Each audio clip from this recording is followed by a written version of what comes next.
So we are estimating, only predictions were done, right? So if you are not able to do any predictions, then we can restrict ourselves to unsupervised patterns where the patterns are given importance. But when it comes to time series, right, when you talk about the forecast, right, it's like climate and weather, right? So we are estimating a value which we don't know here. So if I have to know the difference between the prediction and forecasting, right? You should understand the difference between what is your prediction and what is forecasting. Okay, for example, in prediction, what we got is, for example, we got in prediction, in linear regression, we have seen waist circumference and adipose tissue. 100 records were passed to the model and we could get the best fit line, right? So we are predicting adipose tissue for waist circumference, and if at all you don't have that particular data in the historical data. So this is one point which I don't have in my historical data, the new data it is, right? So the prediction for a value which do not have any information, right? I have 100 patients and we have gathered all the information. When did he enter the hospital? When did the patient walked into? When did he discharge? Every day he comes for regular checkup once in a while or once in a week. All this information is there. But for predicting waist circumference, using waist circumference, adipose tissue, we didn't look into such data. What we were doing is, whenever we try to collect the information, we never looked into time aspect till date from last sessions what we have done. So for a patient whose values are not clear, for those you are predicting adipose tissue. If I talk about time series, right? Series means it should follow an order. It follow order. Time series means data that we are having certain order to it. So we have a scenario where time comes into account. That is the difference between your time series and your cross-sectional data. Okay, that is your difference between time series and cross-sectional data, where time comes into picture. So patient is same, right?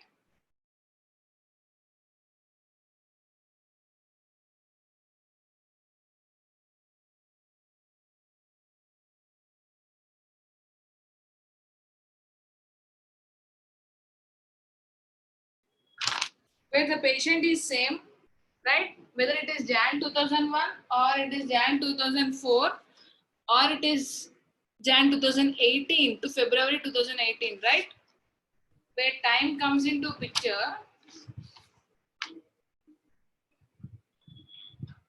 right? That is forecast and you never call it as prediction. Whatever you are doing with cross-sectional data, that is prediction. So when I'm calculating with the help of waist circumference, adipose tissue, right? I never looked when did the patient come in. I was not having any data with respect to time slot. But the same thing when I was looking into a cancer patient or a non-cancer patient, right? First time when he went to diagnosis, second time when he went for the diagnosis test, third time he joined or not, maybe that data I give more priority because it's a tumor. It depends upon the time consideration. That time I call it as I'm doing forecast here, right? So same patient's data, that also. Jan 2018, he came. Again, Feb 2018, maybe he came for the next test, right? So using this information, we must be able to estimate what would be his adipose tissue on this, right? How is this adipose tissue getting affected month? Maybe he's on diet, it will get reduced, right? Every month, 1 month 3 kgs. Nowadays we have many other what we say fat reducing organizations or companies, they are throwing many offers, right? So based on the time how adipose tissue is getting affected and how these independent variable waist circumference is dependent on adipose tissue, right? Now, why you need to forecast? Right? What is the purpose of doing forecasting? So you are doing estimation, right? Forecasting, or we call it in other words as prediction, basically tells something in advance. So we are everyone interested to know what is going to happen in future.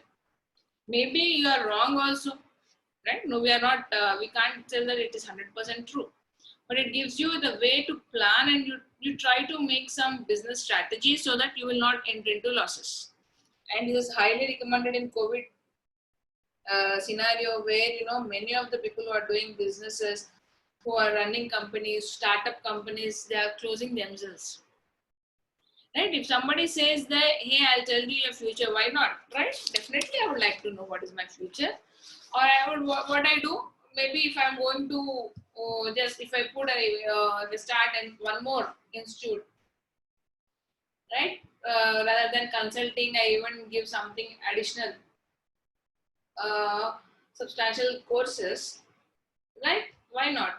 You'll not end, you'll enter into profits. So definitely I'll start.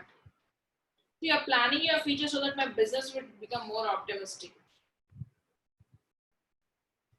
right? So whenever you are, suppose if you take an example of manufacturing or any sales example, the sales of the equipment or the electronic goods, components, products in the market, right? There will be huge offers being given for us in Diwali season, right? ACs, televisions, you know, refrigerators. There are more.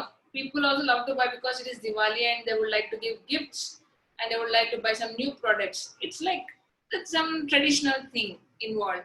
So maybe when you want to say this Diwali 2020, no one will buy, but last Diwali will take. 2019 Diwali, what is the increase in the product? Which product has got more number of sales? Will that replicate in the next year? Now this June 2020, definitely it should replicate if it is not COVID scenario, right? So let us keep COVID aside and just understand that how many televisions have to be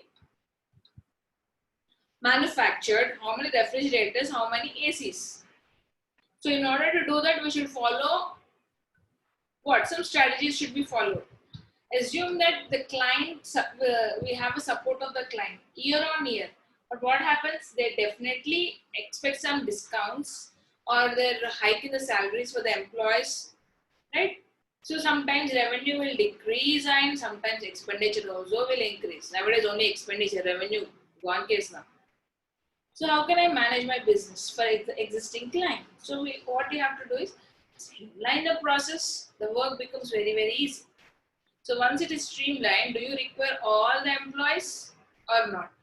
And also, you know, if you want to just, if someone is uh, maybe a new client, we are ready to get one project. We are signing the MOM, right? So what happens is that you can upfront estimate what is his requirement, right? You should be able to say how many temporary staff, what is the resources content required, right? You can't say that after let me get the project, then I'll sit, then I'll take people, hire them according to the requirement of the project. This will not work. Why? Because if you have a project to be completed in 3 months, you have to shortlist the profiles, you should hire them, you should train them. 30 days or 40 days are gone in the training only, right? And the temporary staff will come and go. Why do they work so effectively like other people, right? So 30 days gone, and that only you have only remaining 2 months, and you'll not be able to deliver the product. So what am I doing here is I'm forecasting the demand here. Not only this, you know, even natural calamities. You can predict, right? Richter scale of earthquake will help us to just maybe manpower or the human losses can be reduced. Not manpower, human losses can be reduced. But what happened, I could read somewhere one document where in Italy 6 scientists who have forecasted that there would be an earthquake, they were put behind the bars. Why? Because what was crime, it was a mass murder. 303 people died and some millions were injured. So, why do you think? Because they have forecasted, but still they were put under bars. Because what they have said is, they said that the earthquake, whatever it is going to occur, it would be of magnitude 3. But after earthquake occurred, the magnitude seems to be 6.3 Richter scale. What did they forecast? It's an underfitting case. The forecasted value is very less. So the underfitting case and overfitting case I have explained you, right? In this scenario, the actual value is 3. The forecasted value is 6.3. It would have predicted properly, it would have at least migrated the people. Loss of humans, right? So it is vice versa, suppose. Predicted value and actual value. Predicted value is 3, but actual value is 6.3. If predicted value is 6.3, actual is 3, what happens? Hardly some loss of money. That's it. So few cases will be very dangerous for us. Right? We need to calculate what would be the cost if we were having underfitting scenario. What would be the loss or the gains if we go for overfitting scenario? Cost means not only the money or many other aspects will come into picture. Right? So now you understood what is overfitting and underfitting. And the data which is collected in sequence of time and the data which is collected at single point of time where no reference of time. That makes a difference between cross-sectional and time series. So what you can see on my screen is the footfalls in thousands, the number given here, and this is a month, the manufacture. Okay. So number of customers, maybe purchases. Okay. They are the purchases, and we have the data from Jan 91 to June 92. This is my data. And I have a sequence number given from Jan to June in time series. And this is called as time period index in sequence. So using this, I shall be able to identify the data, how it is. So in time series, we should have an index, and the index mentioned is T. So you can see here y of t plus k. So y of t is the value of the series at a time period t. Right, the value of series at a time period t. Okay, so now if I say y of 10 value, what is that value y of 10 here? October, that's 1725, 10th October 91. So if I have to represent future value, I represent it as y t plus k. It would be y t plus k. Okay, forecast for time period t plus k, given the data until time t. So the maximum time period in series will be whatever it is t, whatever you are predicting will be added to this. So maximum time period in series. So when you have December 92, you want to predict December 92. Right? You have how many months later? Jan to December is 12. 12 plus 6, 18. So you are predicting next 6 months. So this 18 plus 6. 18 being your T, 6 being your forecast, 24. Y of 24 is what you have to predict. Right? And for every prediction, there will be error also. The errors in your forecast will be your ET, given by ET. Right? So for October, maybe 91, you will forecast something, the original thing will be something. Right? That the same scenario here, but we are doing with time component. Right? You might have predicted 1700, but it is 1725. Error. 25 value is the error here. It is very similar to cross-sectional data, but T is what important comes into picture. Right? Now, we understood that yes, time component comes into picture, but let us understand what are the forecasting strategies here.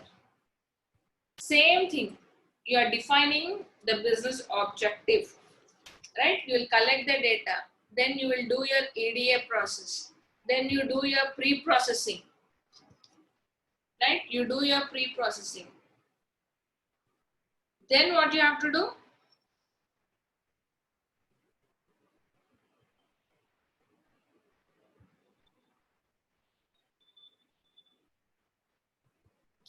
You have to let us understand this also. Partition series. Next slide is there.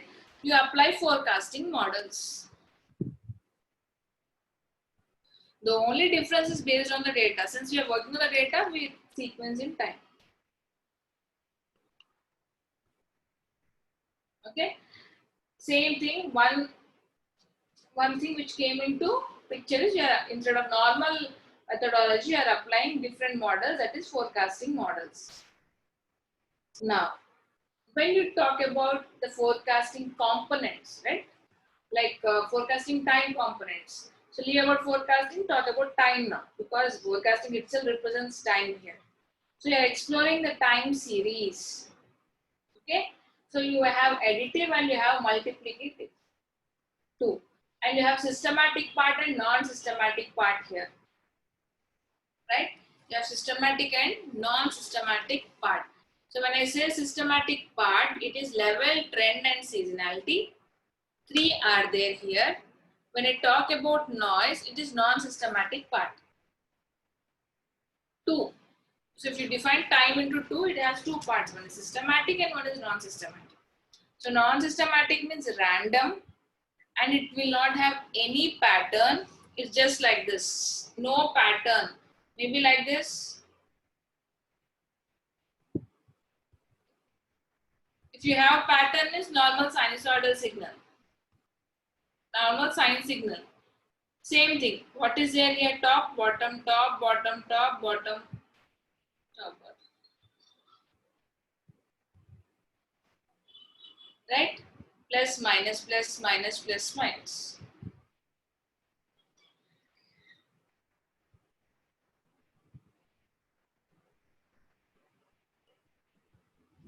Understood? So this is your noise component. So if you don't have any pattern, or this is called as noise actually.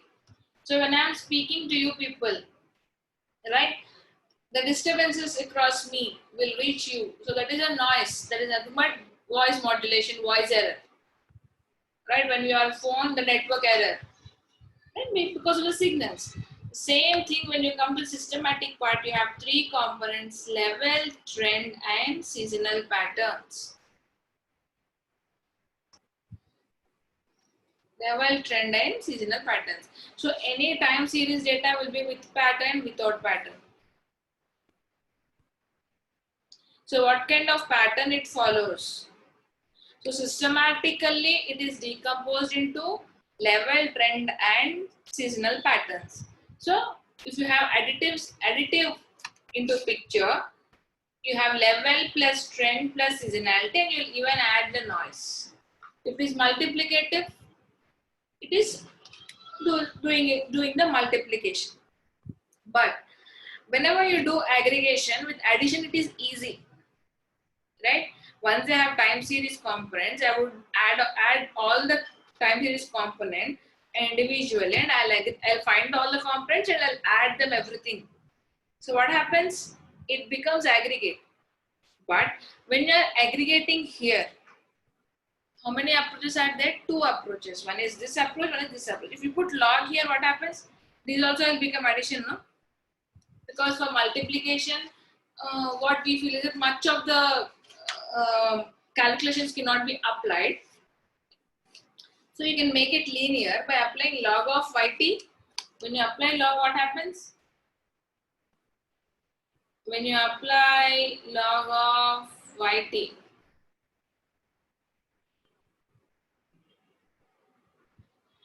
it becomes level plus trend plus noise. Multiplication becomes addition.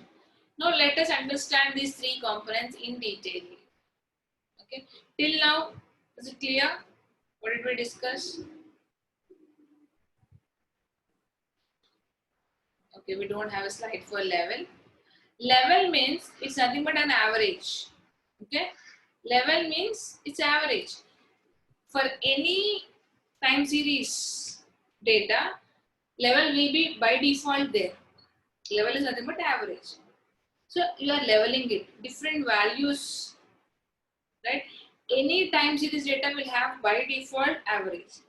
If I ask anyone or if an interviewer asks you, what is a component do you have in time series by default? We can say that it has an average. It has a level component in it. Okay. Then you should find out what is a trend here. Right? You have to find out what will be a trend component. So if you see here, I can say that this is some ticket sales. Right? Flight ticket sales, if you take example, once it is increase, once it is decrease, increase, decrease, one increase, decrease. But finally, if you see, there is an increasing trend. Over a period of time, the sales are increasing. Maybe they have seen ups and downs. It has started 1,000. If you take monthly, quarterly, and yearly, and this is maybe 5,000. So the trend is said to be increasing. It can be upward trend or it like our stock markets. It can be upward trend or it can be downward trend.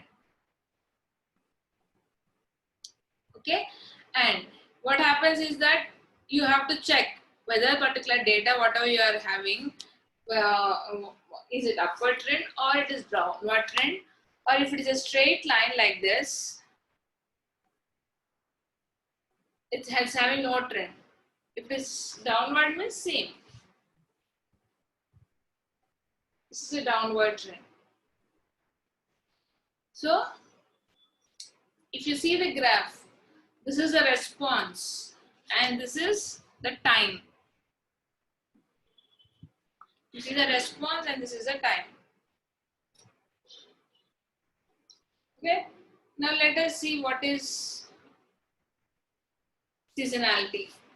So seasonality is nothing but maybe due to weather, due to customs, which occurs within a year. If you take quarterly data or if you take monthly data, it will be only 12 here. It is calculated and you have to understand the fluctuations in your data. Right? You have to understand the fluctuations in data here. So for level, as you don't have any pictorial representation, but for trend you can have cyclic trend, global trend, local trend. By default we say that it is a global trend. Global means if we have a time series from 2000 to 2010, right? Then what happened to the response when it started and what happened when it ended? Overall, what happened? We're talking about overall. So global trend. Local trend means it is limited to it is with respect to limited time period. Oh, it is limited to limited time period. And when you say cyclic means rise and falls that are not of some fixed period. The rise and falls will not be of fixed period. Okay, that is your trend. So how many types of trend you have? You have cyclic, you have global, you have local trend. Seasonality is what? You have in a 1 year. In a year, I'm trying to understand the sales of my one product. Every day, right? Every day, maybe the sales will increase or decrease. If I have to predict 2020 Jan sales, it will be a reflection of Jan 2019. Right? February will have different kinds of sales. Marriage seasons, right? So regular up and down fluctuations. So seasonality depends upon the number of seasons in a year, 12 seasons. Each month becomes one season, and you give capital M. Okay, you give capital M for seasonality. The same pattern which is getting it repeats again and again. So if you have a quarterly data, now this is a quarterly data, summer, summer, summer, summer, peaks. So if you are collecting data on daily basis, seasonality will become 7. If you are collecting data on hourly basis, so 24 will be the seasonality. So capital M is what you represent. It keeps on changing depending on the time captured or time considered. Now you have irregular. No order, no pattern, right? You can see some residual fluctuations. So, and one more thing, people get a confusion between noise and an outlier.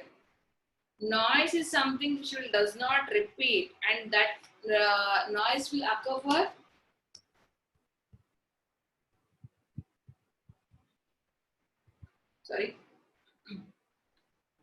the noise will occur for a very short period, right? That means no pattern. Name itself is random, but when I say outlier, it is an extreme value, but it might repeat itself. So if you say firing at the border, it happens every time it will take place, right? Outlier. Surgical strike, it's a noise. IPL matches, outlier. Every year it happens. India versus Pak match, it becomes a noise now, right? There's a difference between your noise and outliers. So these are the various possibilities we'll come across when you see the data, when you try to plot it, time versus response. So what you should understand is when you come across time series data, you will have different plots. The way you look to the data or analyze the data is different. The way you look and analyze the data itself is different. You have 12 different charts here. So you need to identify the components. What is a trend for this graph? What is seasonality, right? And you know that by default level is there here. Okay? By default level is there. And the black line you are seeing here is the trend component. Now we should understand by seeing the difference. If you have a straight line, right, it's called as constant trend. And I don't see any seasonality here, non-seasonal data. And if you try to find out the difference between outlier always include patterns, it depends. We can't say. It may repeat sometime, it may not repeat sometime. It depends. We can't say, like we can't give a conclusion like that.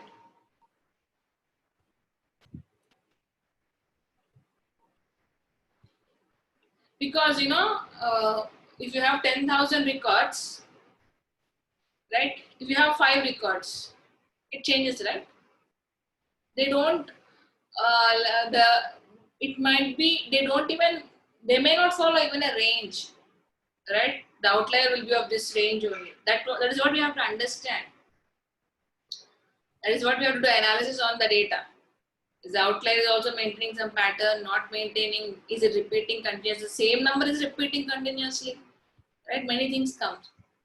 We have given only one line, outlier. What I was talking, yeah. Here you have a line here, and the line is a straight line, right? And if you want to check the seasonality, you see the difference here. When I say additive seasonality, right? If you see additive seasonality, it is between two parallel lines. So that's why we are calling it an upward side linear trend with additive seasonality. Right? If you see here, this is a constant trend with multiplicative seasonality. But if you see, it's increasing. So it is between like this. Right? It is between V shape. But this will be between two parallel lines. So linear means increasing. Exponential, you know that. This is your polynomial. The concept of trend seasonality will not change, but you can apply different things to make it like this. So here there is no seasonality, no non-seasonal data, non-seasonal, but see the trend, see the line like this, exponential, you call it as exponential. And this is nothing but polynomial, something like this. So 12 different ways of understanding. Something which is not repeated again and again. And if there's increasing between, if there, like I show people that between parallel lines, it is additive. Remember like that. And mostly, you know, the shape is important here. Right? The shape is important. Next.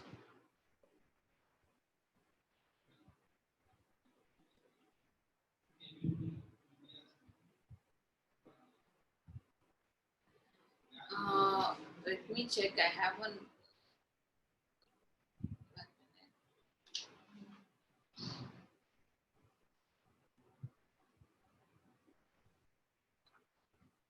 Okay. See this, I'll get back to the previous slide again, but look at this. This is nothing but you have a data, maybe quarterly data, right? 1, 2, 3, 4 months.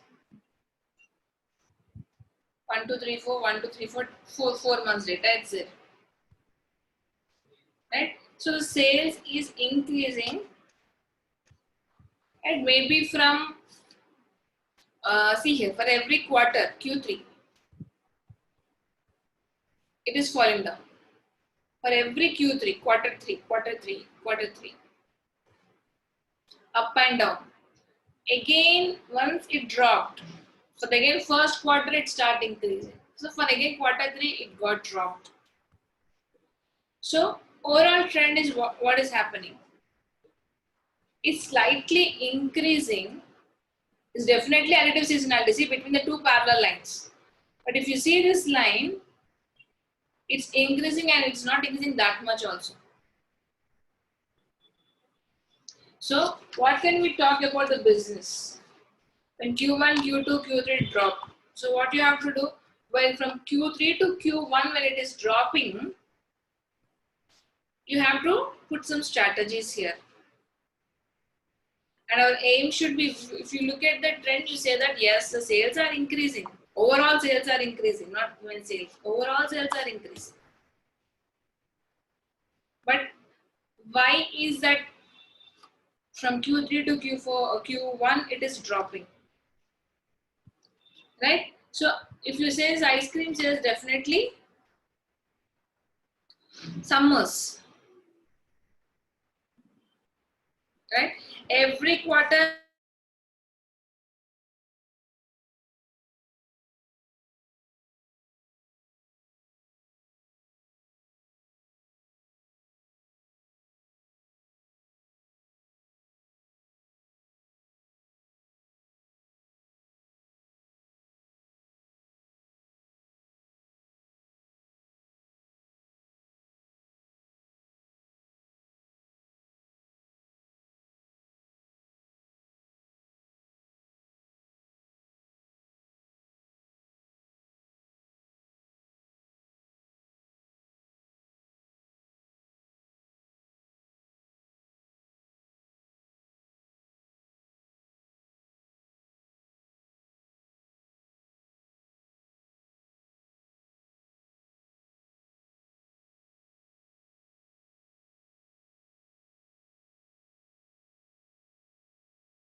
Are you able to hear me from that time?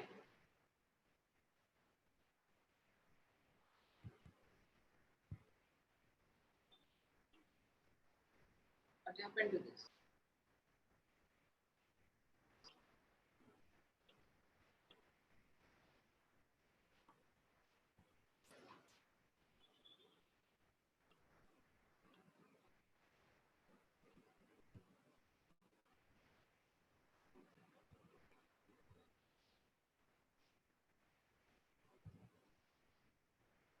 Yeah, okay. No, suddenly it came post muted everyone. I didn't do anything, but okay. So maybe the noise we can say here is there were no sales because there were no production of ice creams in that particular area, and maybe strike happened by the employees. Right? Now, if you see here, you have a plot, right? So plot with respect to time. So what you are seeing here is that you have the time index as one axis and y-axis will be your response. So this is a plot of power usage in kilowatts and this is the time. So it's how much years, it is a 10 years data at a different time intervals, different years. So that is what is called as time plot. First plot when you come across this. So maybe your seller's market, various examples. If you are trying to draw the people who take a run, number of minute seconds are also calculated here. Minimum number. That's your normal time plot. But you have one more plot which is very important here. Many plots are there with respect to your time series. Lag plot. Now what is this? So by default, if you have time, right? By default, if you have time, that is your time plot, right? Always the axis would be time. Now we will see what is the effect or change in y with respect to time. So usually, how many variables we can have? Definitely two variables only, no? X-axis is one axis, y-axis is one axis. So definitely, now we are talking about time. So y will be your response. So what kind of visualization if this is, if I put all dots, this is a scatter plot. Now, if I ask you people what inferences you could draw from a scatter plot, you talk about the relationship, you check whether it is linear, you check whether what is the strength, what is the direction. These are the things you check for scatter plot.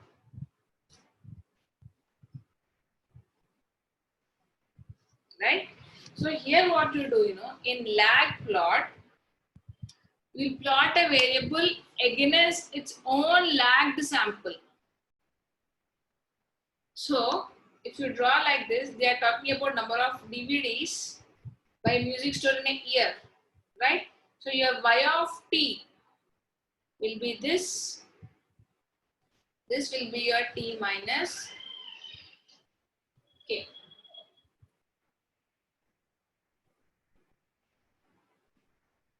So let's say the electric store is selling DVDs. Every month the sales of the DVDs is given. So first month till December 30. Okay. Now if it is 1 minute.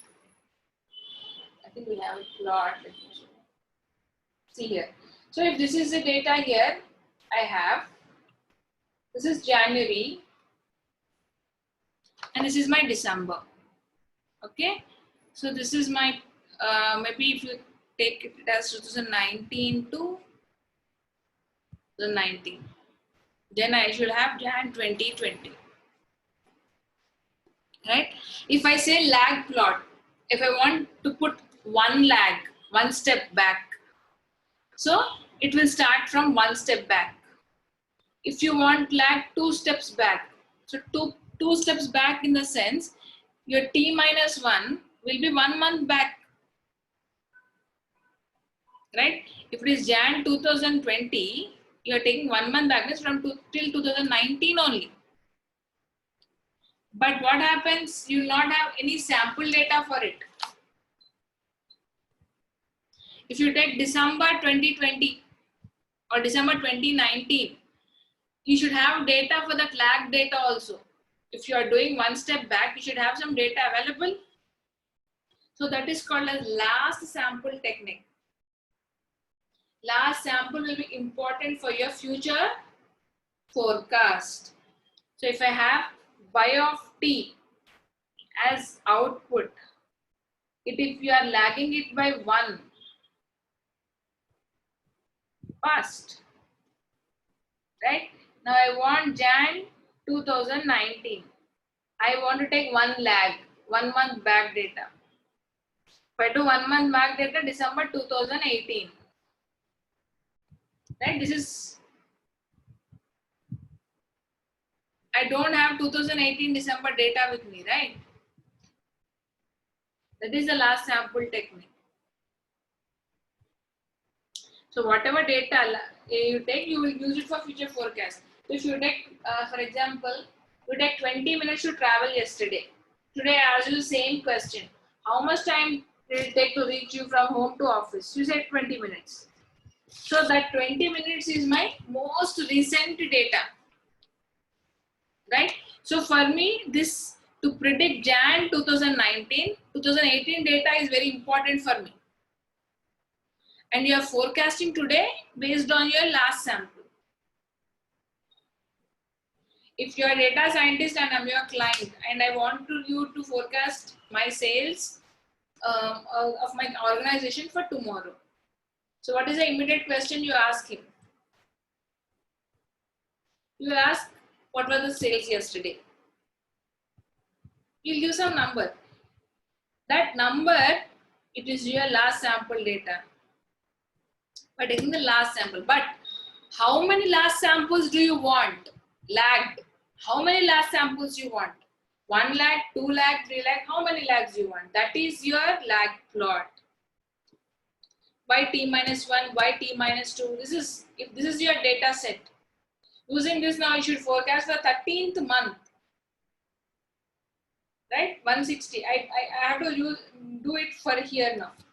I will be able to successfully forecast the value. Why should I go 1 step back or 2 step back or 3 step back? In order to know that, I try to draw. If I put k equal to 1, right? So you should do analysis that how many steps lags you can go for finding out the best future.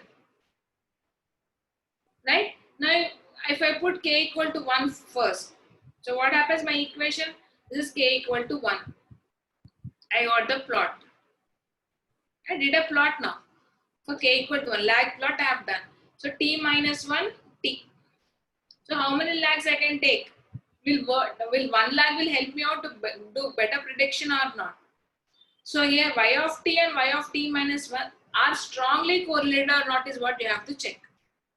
Lag plot is nothing but your scatter diagram only. But you are drawing a graph between response variable between own lag. So if you try to add all these dots, what is a trend? Right? Level comment is anyway there. If you join them, at least some inferences you get. So if you do k equal to 1, k equal to 2, k equal to 3, which is having good correlation? How strong is the relation? We can't find out no by seeing this plot. We should find out small r. Right? And if you have to find out the response and the lags correlation, you measure small r, like what you have measured for simple linear regression. So you have to measure a simple relation between y of t and y of t minus 1. Like that, what you do, this is what is called as autocorrelation here. So let me explain you what is the difference between autocorrelation and correlation. If you are finding relation between x and y, output and input, you call that as correlation. But when you find relation between y and y of t and y of t minus 1, you call it as autocorrelation. Is it strong or what it should be? So correlation between a variable and its lagged version, one step or more. This is the formula. So y of t is the time period, time lag. Y bar is the mean of the values of the series. And Rk is the autocorrelation coefficient for k step lag. Between a variable and its lagged version, one step or more. It's autocorrelation. Now this, how do you find out this? Right? Against the lag and your autocorrelation function, you try to draw a plot. That plot is called as ACF plot. So from lag plot, you don't have any inferences, no? So what you do, when you do this autocorrelation between different k values, you get a plot. For if you are doing for one lag, you get for t minus 1, you get R1. For t minus 2, you get R2. For t minus 3, you get R3. So out of all these values, which R is giving you stronger correlation? That particular lag is more appropriate for forecasting. So how do you do that? How do you check all this? You can't waste your time sitting and finding out, right? And also you know that for the relation should be between -1 to 1 range, right? So which R you would select? And also if you have greater than 0.85 small r, you say it's a strong relation. Right? But R value, what R value to be considered to see there is a relation and R equal to 0, no relation. Here we try to understand what R values should be considered. Okay, what R values should be considered. Here, this plot will help us to find out which K should be done. So instead of explaining theory, let me show you the plot here. This is how you get the plot for different lags. So here I kept only 3 lags, 1, 2, 3. Like that you can take 12 lags also. And these are the correlation values. Okay, so any R value, any correlation value, the lines what you are drawing here, right? The range is red line. I'll tell you in detail what is that red line also. The range is given by red line, and any R value that is passing this red line means there is a relation. And now see, if it is not passing this red line, it means there is no relation. But now how do you measure this red line? How do you do? Basically, you have Rk, which is equal to plus or minus 2 times of standard error. It is plus 2 SC minus 2 SC would be considered. Okay, now what is this means? If you remember the calculations, if you have R equal to 0, you are saying that no relation. Right? Now, if the relation R value will be something, right? Now, what is the confidence interval formula? Point estimate plus or minus margin of error. What is point estimate? We are trying to measure R value. I am saying that my same sample data has R equal to 0. No correlationship. What all values R can take? What all values? Other than 0, it can take any value. Right? That's what I'm trying to find out this point estimate. If there is no relation, what could be the interval? If there is relation, you have huge number of values. If there is no relation, the point estimate will be 0. You will have like this. What is this formula? Remember, Z1 minus alpha, standard error. If you talk about 95% confidence, a standard error, it is, I asked you to remember this value, 1.96. So this value is approximately 2 if you consider, it becomes plus or minus 2 SC. This value. This is your plus 2SC standard error. This is your minus 2SC. The red lines. Got my point? If this correlation, if the value, lag value is crossing like this, so you will take k equal to 2. So what we have discussed is that first thing is you do a time plot.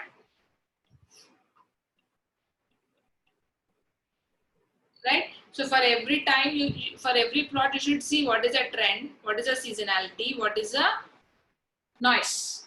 Level, trend, seasonality, is there any noise? Then what you have to check, you have to find whether it is a additive seasonality pattern or multiplicative seasonality patterns. Then you try to draw the plot. Whenever you try to draw the plot, it will give you a plot between your axis will be time and response. So much inferences can't be drawn from the time plot. Then you go for lag plot. Lag plot will help you to understand how is the relation. Right? Lag plot. It will be a scattered plot. Increasing trend, linear trend, what type of trend it is, can be like linear is there or not, linearity is there or not, positive or negative, that much only. So for that purpose, you are going for ACF plot to find out K. But lag plot will plot between T minus 1 and this one. Why you are going this lag plot? One, what is that T minus 1? How many last samples are required? Which lag will give you better forecasted value? So you don't have assurance, no, which value. For predicting now, June 20, what is this month? Okay, this is August, no, so what? For predicting September 2020 says, how many lags data will you give you better forecast is what you are checking here, right? Back, last sample. You want August or you want June, July, what? So how many lags you have to take? So to understand this, it's a scatter plot. You are able to understand it is an increasing trend because it started from here. It went to peak here, but okay, like this. Right? But how many lags it is required to understand that, and which lag is having good correlation? Like now, September 2020. So with August 2020 till maybe Jan you do it, or you go with it next September 2019 also. You put a lag plot like this. So how many K values are crossing your this 2SC standard error? Right? That many K values you can give a try and you can forecast and you can get the best results. That K value is fixed. You can build the model. Till here it is clear. So much of theory today. There will be no practical session. See here, this now. Sometimes you get such a plot. Which K value will you choose? Here it is written as 5% significance limits. So same, 95%, 5%. So K is in K, you can try with K equal to 2, 4, 6 also. This again no, 8. The choice is yours and it depends upon the time given by the client also. Right? So that is your ACF plot, time plot, lag plot and ACF plot. Is it clear till here? So ACF plot is, we want a very good correlation. To find out the correlation between the last samples, which last sample will give us a better correlation, we are going for ACF plots. Remember that. Lag plot will only give you like a scatter plot visualization. How is it? Trend is how, what is the trend? What is the, what we say? Linear or not? Something like that. But we are not able to understand the relation, strength. For strength, there also what did we do? We went for correlation. Here we are checking autocorrelation. Why it is autocorrelation? Because between Y and Y. Right? And now you found an ACF plot which will give you the best K value for us. the best K value. So these are the questions you will come across when you do EDA, right? These are the questions you will come across when you do EDA part. Is there any seasonality? Are they random? And your plots will have the information like this. So any plot you do, first you can understand that it is trend or there. Seasonality is what? Like what is seasonality? Is it yearly data or it is quarterly data, monthly data or day-wise data, weekly data? That will be understood. Are the data random? Random is any pattern is followed, not followed. All these things you can understand in this EDA part. Till here, any questions, ask me. You can drop in the chat any questions. So which lag you are, if you are going for one lag,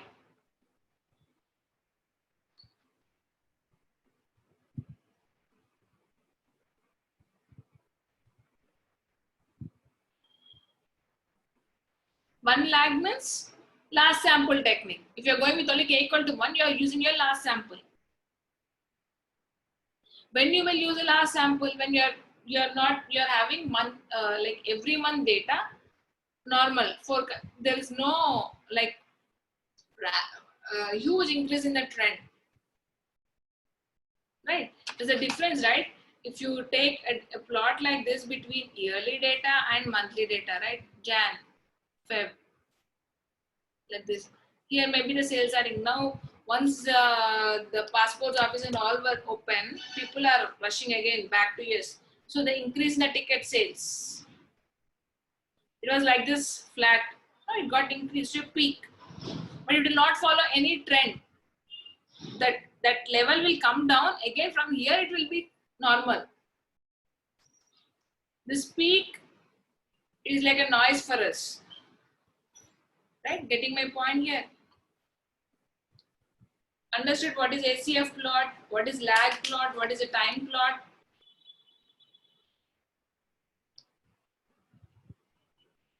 Clear? So we'll have 5 minutes break and continue. Okay. If you have no questions, I'll continue.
Okay.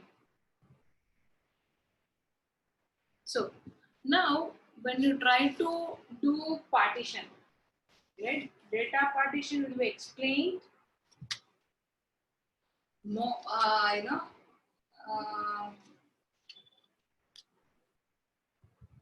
what will say?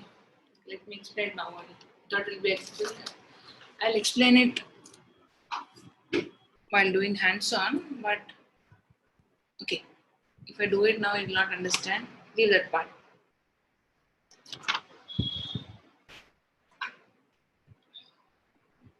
You should have one slide here. Just a minute.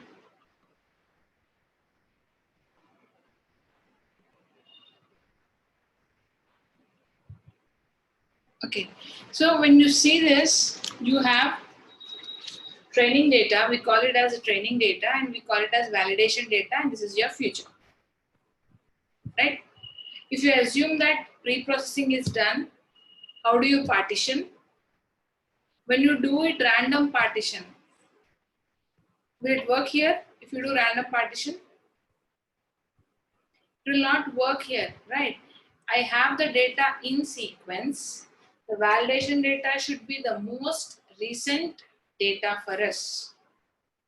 Okay, if I say I have 2010 to 2018 forecast, right?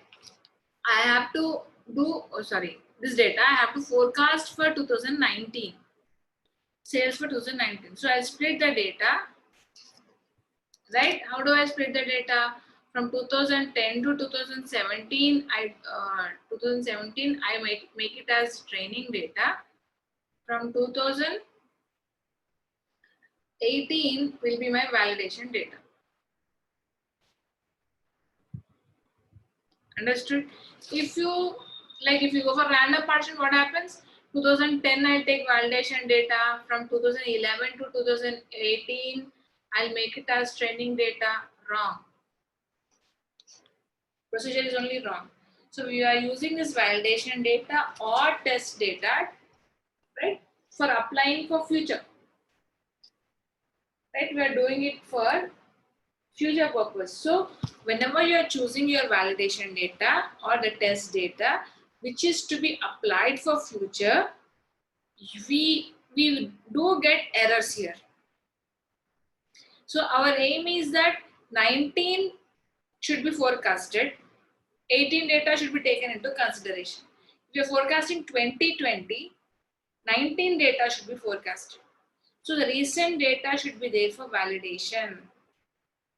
So time series has to be partitioned in sequence and the most recent data should be there for validation.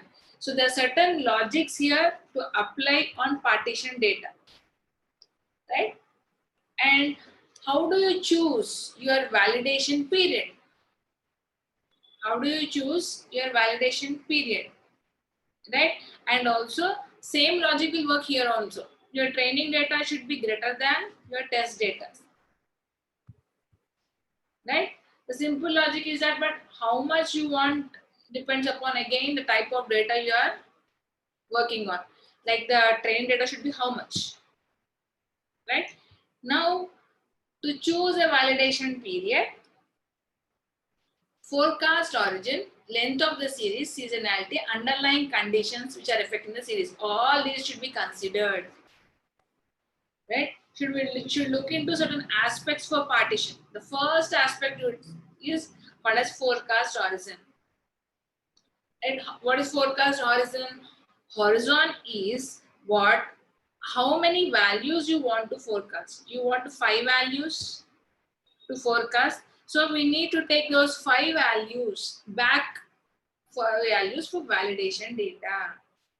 Right? If I'm trying to do 2010 to 2019, right? I should do for 2020 forecast. Right? What is the validation data here? At least 1 year should be there because you have year wise. Right? So forecasting this means I want 1 year for validation data, at least minimum 1 year. This will help us to validate what all the seasons coming across in 1 year. Right, from 2010 to 2011, you'll understand every season from Jan to December 2010. All the seasons are covered, no? You'll understand in that way. Right, for the forecast time period. So you need to look into the forecast horizon for deciding what should be the size of your validation data. Is it making sense?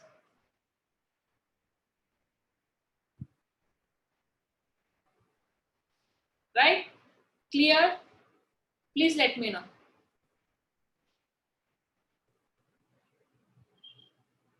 Yes or no? Whenever you are trying to find out, you should check how many values you want to choose. 4, it means quarterly data. 12, 1 year data is given to you. How many values do you have to forecast? Then comes the seasonality here. So you have to follow all these. You have to remember. So what is seasonality? Your values are based on seasonality. If I have to forecast for a certain window width, I have to make sure that the validation should consist of all those seasons. In 1 year, I have 12 seasons. So your validation will also plan such a way that you'll have 12 seasons are verified. Right? So the length of the series is also important. If you have 8 years data, 7 years will go to training. 7 years, 8 years are there, 7 years will go to this thing, and 1 year will be your validation data.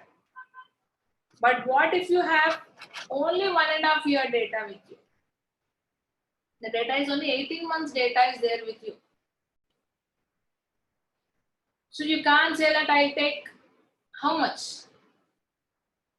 for validation, right? Based on the logic of forecast horizon, actual data is 18 months, forecast should be done for 12 months.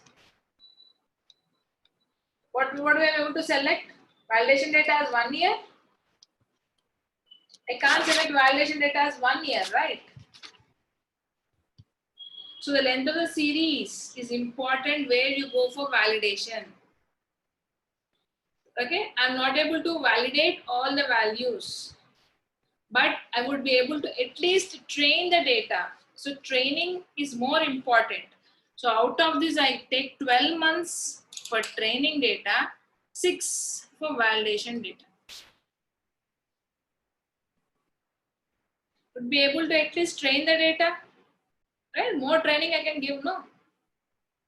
At least that is influenced, so that the length of the series also gets influenced. There comes a picture of outlier also here. Because you have to check what, Sarvesh asked, someone asked, right? Outliers pattern. Do you require to create separate validation data for outliers also? So we can't fix for things. There will be multiple factors coming into picture. There is nothing but your underlying conditions which are affecting the series. So while choosing, all these things should be considered.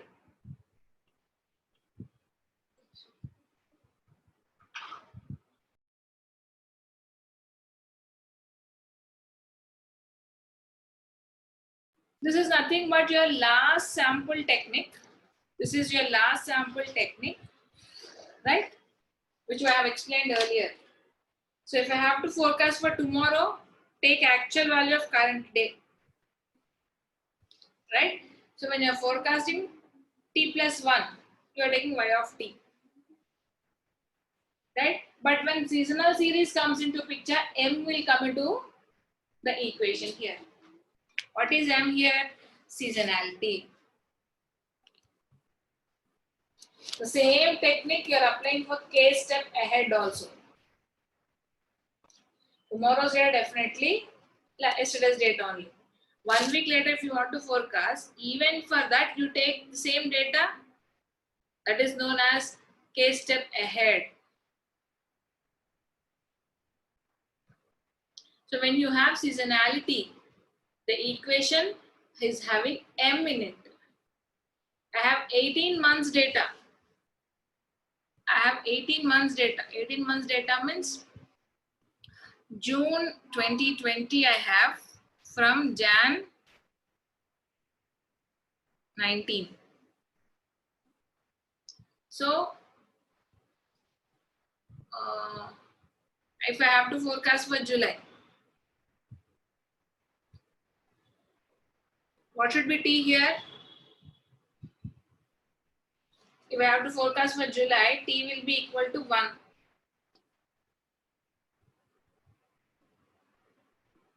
Right? So there is nothing but 18 plus 1, it becomes 19. Right? So this is my 18 months data I have. I want to forecast like this, 18 plus 1, right? Minus 12. So Y7 should add up here 18 plus 1, which is equal to 19. So if you want to forecast 19th month, F stands for forecast, it will be replica of Y7 data. July value, last year July value. 7 means July only, no?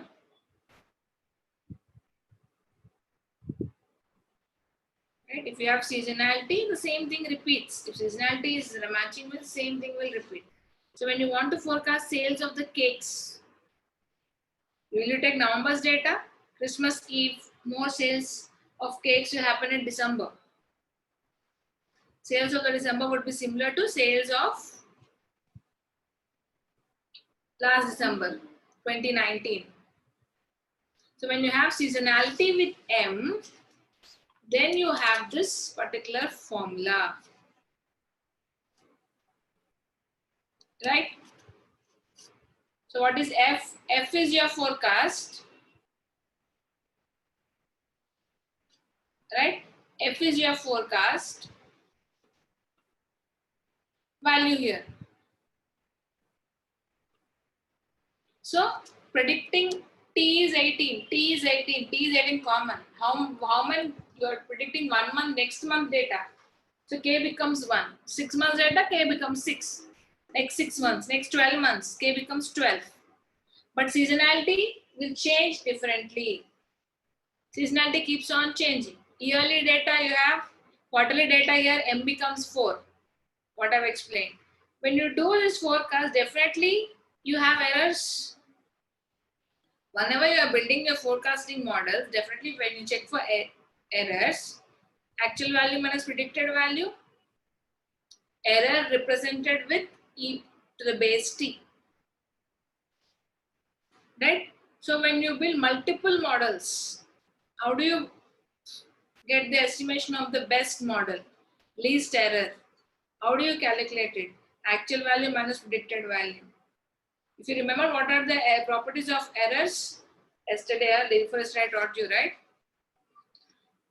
Random, line assumptions, remember? Some of the average of error should be 0, heteroscedasticity problem, IID distribution, right? So the error plot also should be done, and that plot should have no pattern, right?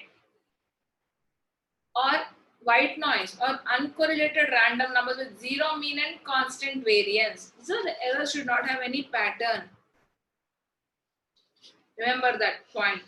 So you have to check for errors also.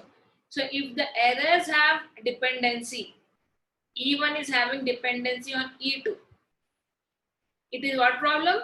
Autocorrelation problem. And we say that errors should be minimum, least. But how least? If you see the two examples on the screen here.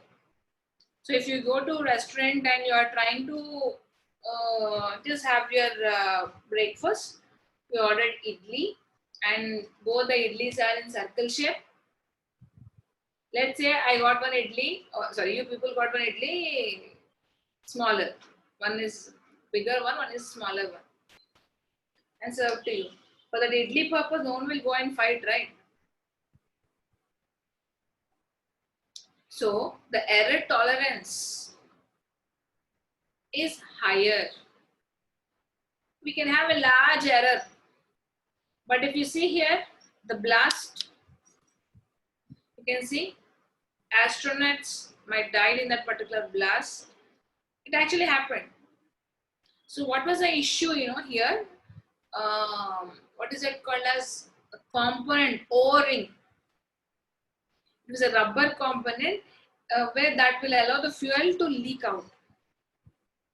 So after this rocket launch took place, after 63 seconds, this got busted out.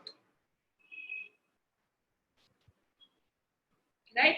The error tolerance is very, very less. A small O-ring rubber component has made this total blast. So the error tolerance is very less here. The error tolerance is very high at this point. So what actually I'm trying to say is, whenever you have any model build, you may get 99% accuracy. Sometimes that is not required.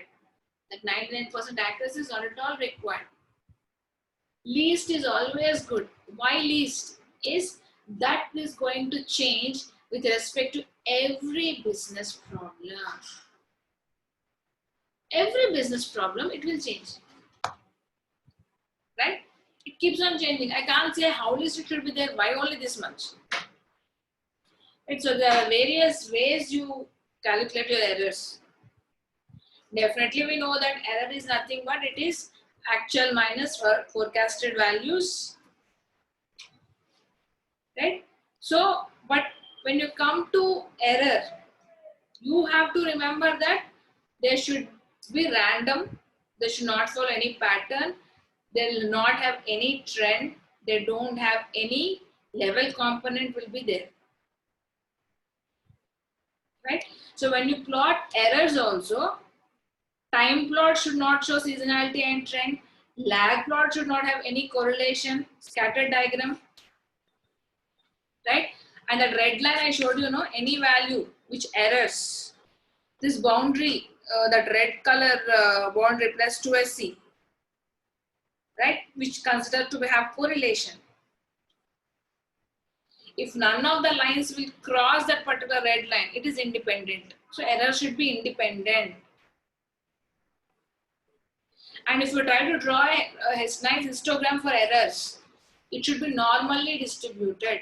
So that much importance is given for errors. Errors should be normally distributed. They should not follow any pattern. They should be independent in nature. They should not have any seasonality, no trend, nothing. Such model is accepted by the clients. Right? So this is what we are seeing, predicting accuracies, various accuracies, but we go for MAPE. M-A-P-E, mean absolute percentage error. So I made you, this is mean error, normally 1 by T. If you take absolute, you get 2 mods between E. Then you do mean of a square error. Because it should be 0, you do this calculation. Right? Then you find root to get back to the errors. If you do percentage, you get this. Right? But I'm doing here mean absolute percentage error. E of T by Y of T. So to calculate actual magnitude of error, we either do absolute deviation, we take squared error. Because of the units get squared, we are doing square root. Predominantly, you can use any of this. Similar to SD, standard deviation. So units should not get influenced here. So if you take these MAP, right, mean absolute percentage error, when I say, why do you take that also, I'm explaining, mean absolute percentage, why you should take. If I take profits of an organization, some company, when you forecast the profits in India, it is like INR calculations.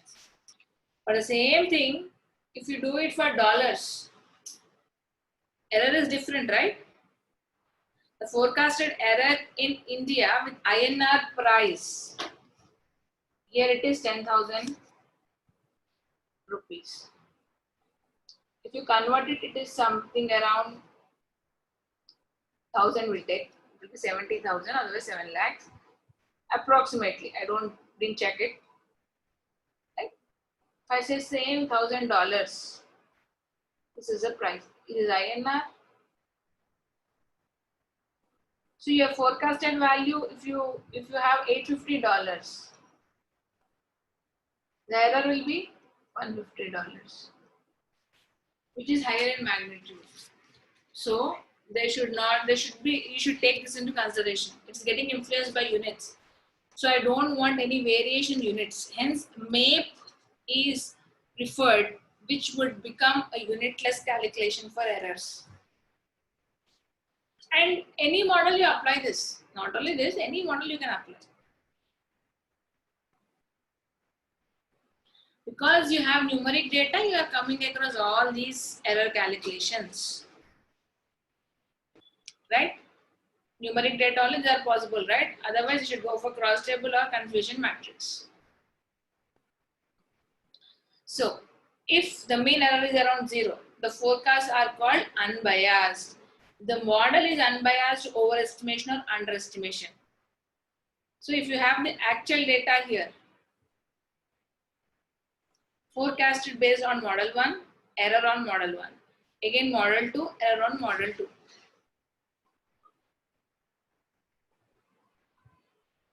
Right? Which model is better?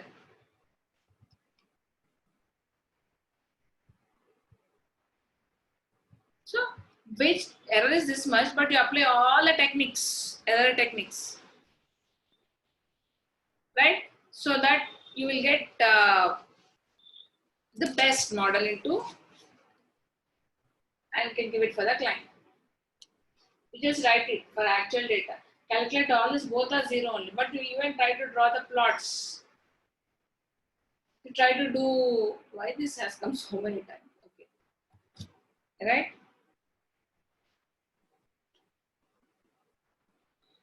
Right, for one mod, and also, for one model, you can apply one calculation. Right? If you do RMSE 4.85, 4.46. RMSE for 2 models. Right? So you should check all the, if you are applying RMSE or if you are applying MAPE or anything. So what you do, you can, for one model, you do MAP, you do MSC, you do RMSC, you do MPE and MIPE. Right? Out of all these errors, take one error, MAP or RMSC, and compare it with the second model you have built. Right? Second model you have built. You can do that comparison also. So you want the error calculation should be error unit free. Right? Now,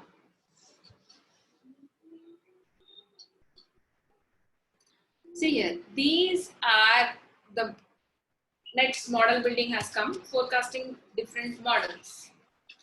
Right? You have two approaches. One is model based approach, one is data driven approach. Right? So future is equal to past. Right? What is that? Future equal to past and future is not equal to past. So some pattern, if the pattern is not varying, the pattern remains constant. Right?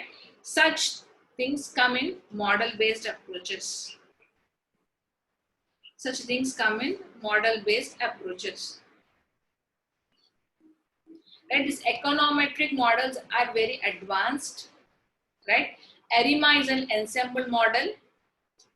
Auto-regressive models and linear regression models are model-based approach where we feel that the same pattern gets into picture for the next forecast. Right? We'll discuss. And what is this data-driven? Opposite, pattern is changing. Right? We don't look into pattern. We take the last sample technique. We look into last data and work for forecasting value. Right? Here you have something like smoothing techniques. The smoothing techniques can be done with moving average, and some exponential smoothing techniques are available. A neural network is a network which is a deep learning algorithm. It can be what we say, like different network can be formed. Like many types are there, like recurrent, convolution, artificial neural networks, any kind of data.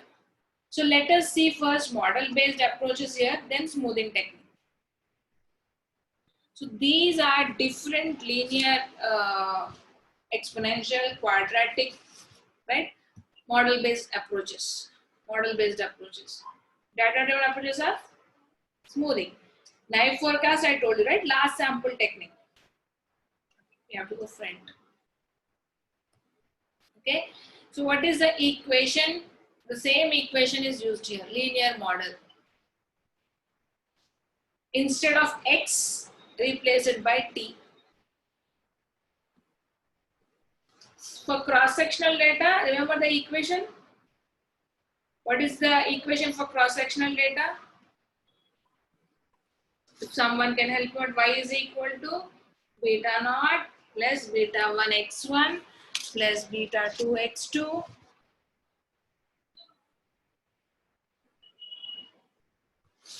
right?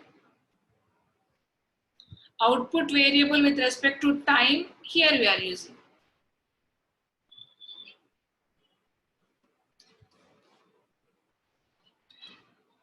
In time series data, output variable with respect to time. We consider time itself as independent variable.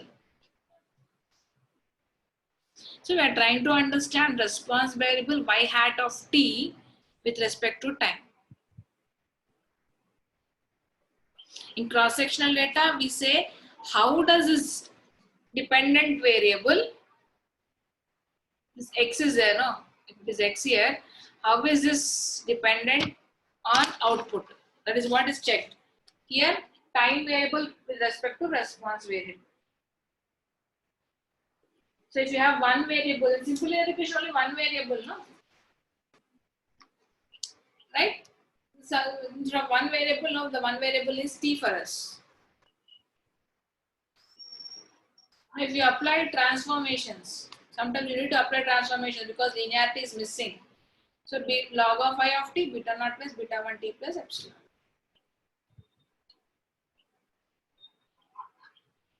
And beta naught plus beta 1 t plus epsilon. So if whenever you are trying to pass the data, if the relation between the time and the response variable is linear, right? Linear means now it goes exponential means, right? Then you can apply another transformation that is nothing but your quadratic model. This is polynomial with 2 degree. If you have 3 degree, t cube, but the variable is only one time. This is non-linear model here. So these three you'll only consider for trend. Talks about only trend. First three. So what about the seasonality? So we have different seasons in a year. Right? Every month is a season. I want to capture variation each month. So what am I doing here? Variation each month. Create dummy variables. Right? I create dummy variables for each season. Remember what is dummy variable creation? Remember what is it? Forgot. See, if you have Jan, you have February, you have March till December. So if you are calculating first season, this will be 1, others will be 0. Till 12. This will be 0, February will be 1. You have to create dummy variables like this. Data collected on monthly basis. Then seasonality will be equal to 12. So 12 dummy variables are created. 12 dummy variables are created. And whenever we have data capture for every month, that one January month you are capturing 1, February you are capturing only February will be 1. If you see here, additive seasonality means you should do addition, no? Addition. If you see, now you have an option. Additive seasonality with quadratic trend means t square, all these are added. Right? But what is this multiplicative? I did log of y here.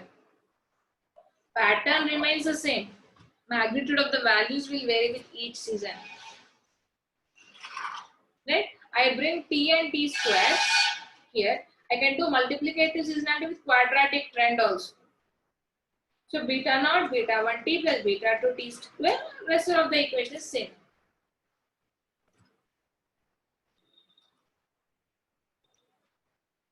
Beta 1, beta 2 has come means beta 3 to beta 13 it becomes. So why only 11, why not 12? That also I explained you. Whenever you are creating dummy variables, n minus 1 values are only important. The last value by default you can calculate it. Need not mention it. If you mention or don't mention, doesn't make any difference. Right? So this is very easy in constructing the models. The same linear regression model you are constructing here.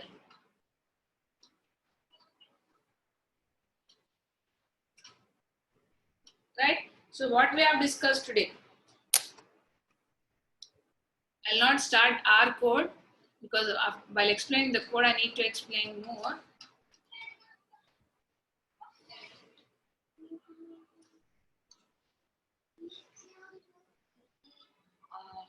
Okay, I have to open this, right?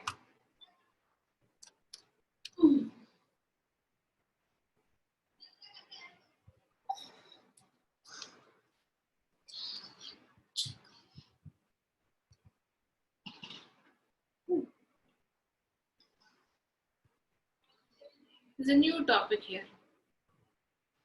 right? We have come to model-based approaches.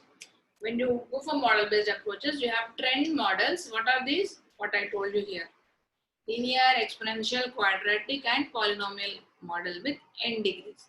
When you go for seasonality, it will be additive or multiplicative.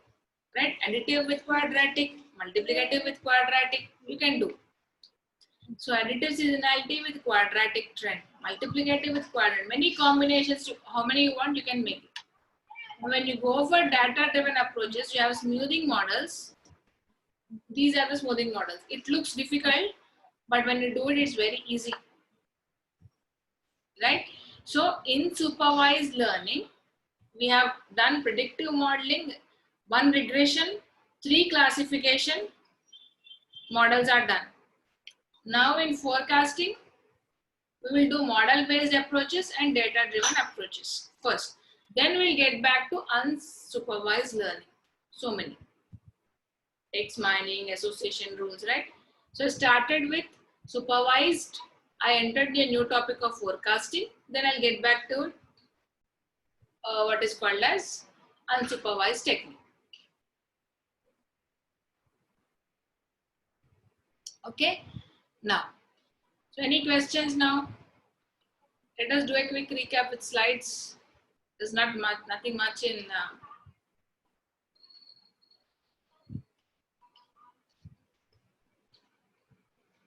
Otherwise, 1 minute. Let me open it. Just give me a minute. I didn't open my R.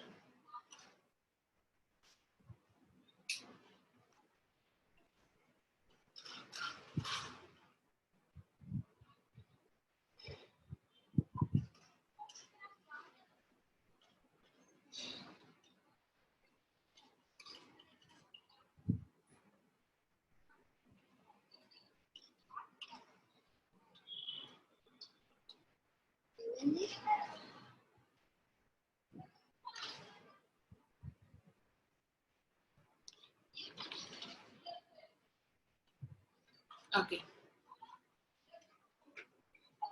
So let me explain this.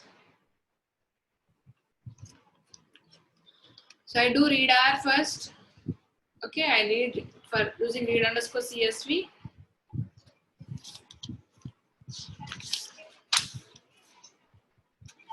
What is that I want?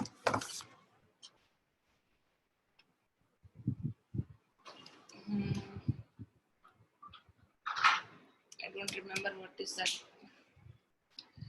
It should be data sets.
Oh, sorry.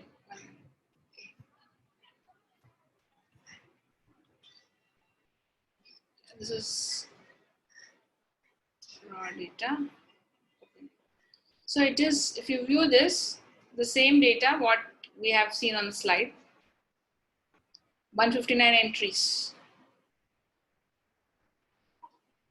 Okay.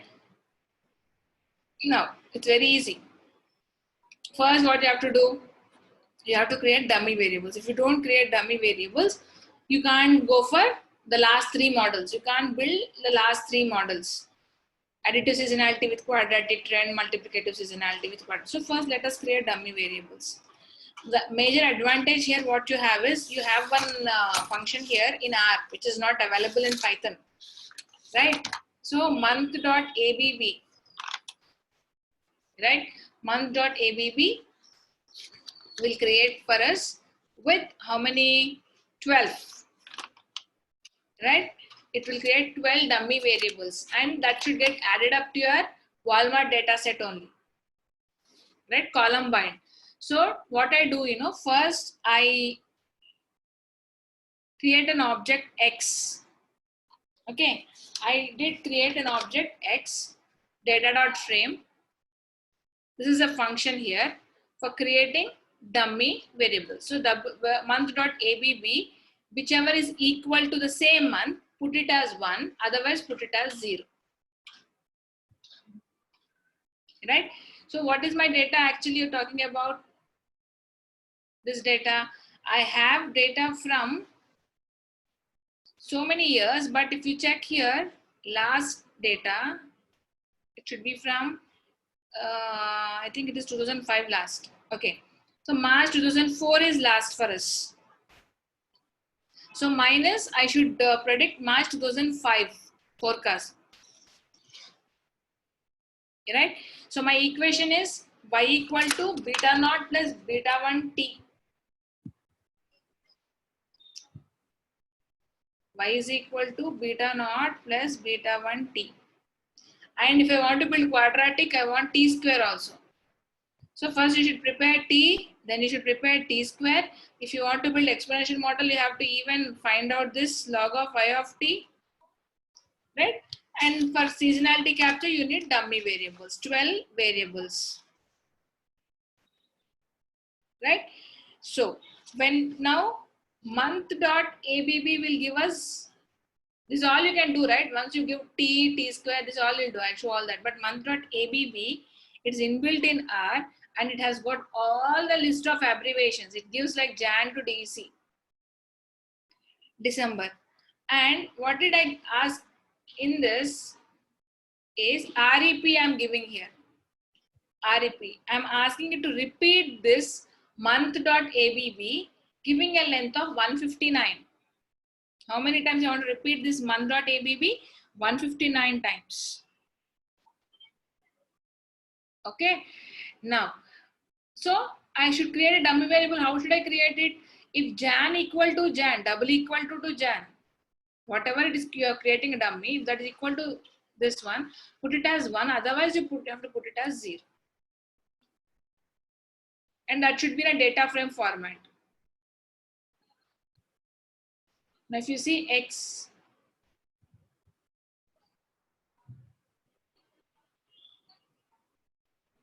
this is how it gets created. How many? 12 months now? Till 12. Again, 1 will come here. Like that, 159 times this will repeat. But what is this X11, X22? We'll not understand. So we'll assign this month.abb names to the columns of X. Now you X, it is how it looks now. I'm adding this wall footfalls data set Walmart. For that, I'm adding. I should add these all now for this Walmart. Okay. Now, so what I should do? I should add it, not row bind. Now I use C bind to add that. Now Walmart is anyway there. I'll add this X. You see now.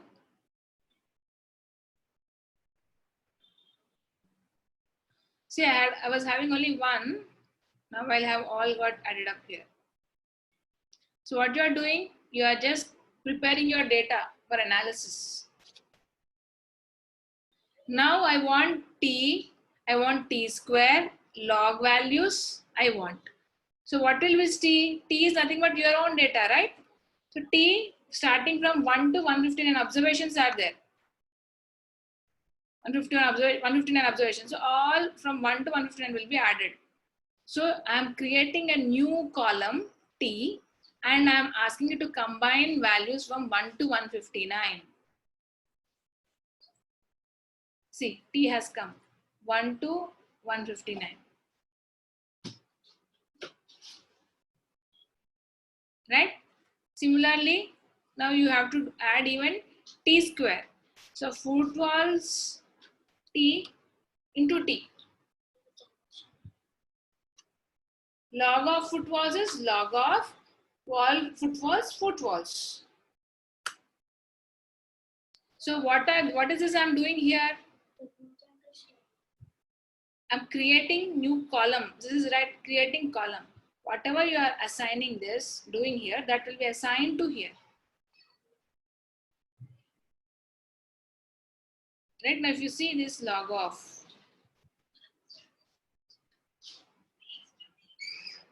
you will get log of footfalls, log of 1709.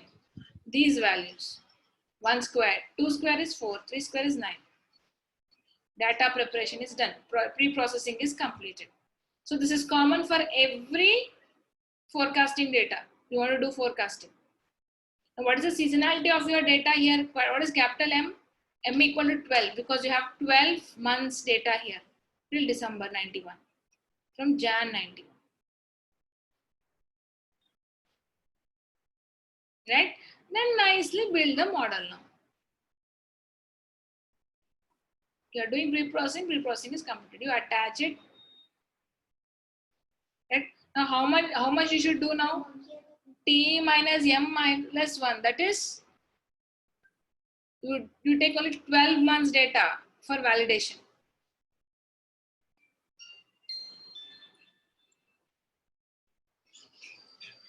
Right? 12. So 12 will be there your test data, rest of them will be your trained data. Now start building the models. Right? We'll see that tomorrow. So any questions till now?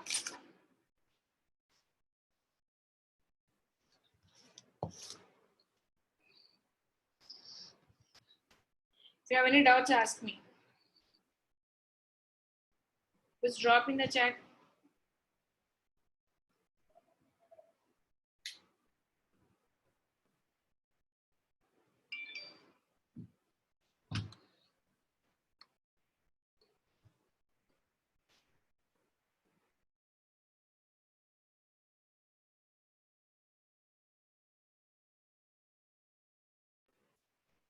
right?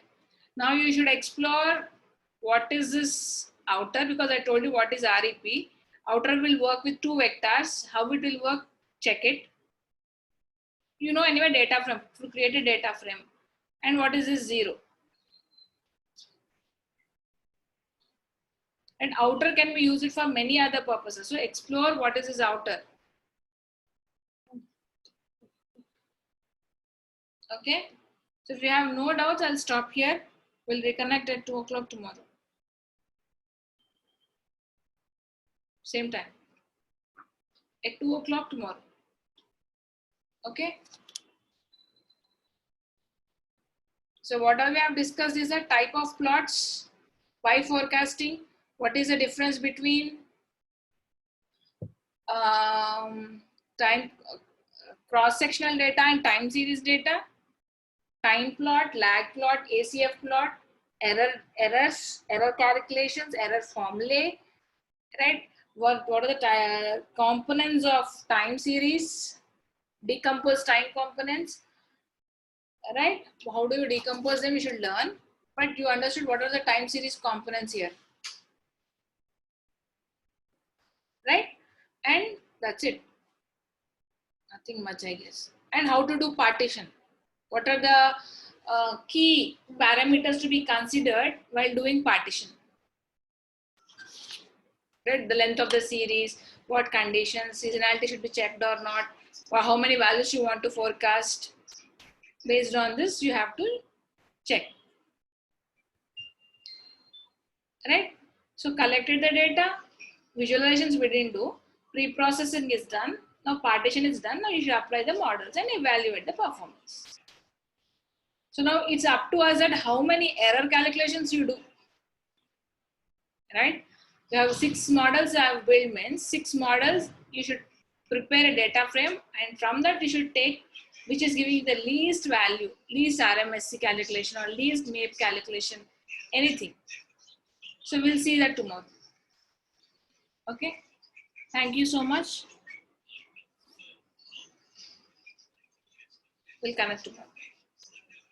Thank you.